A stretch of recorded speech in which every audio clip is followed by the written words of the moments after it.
Et l'ENAIC, c'est une journée clé pour les Finlandais. Leur pays doit faire acte de candidature à l'OTAN. Tout comme la Suède, la Finlande veut rejoindre l'alliance militaire. Vladimir Poutine a jugé que la fin de la neutralité militaire d'Helsinki était une erreur. Les explications de Caroline Baudry qui est sur place pour Europe 1.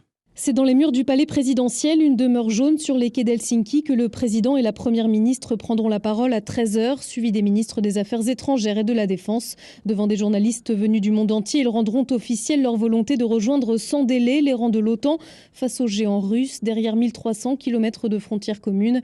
Hier après-midi, Vladimir Poutine a de nouveau averti son voisin au téléphone. Cette bascule historique est une erreur. Selon lui, il menace de représailles technico-militaires.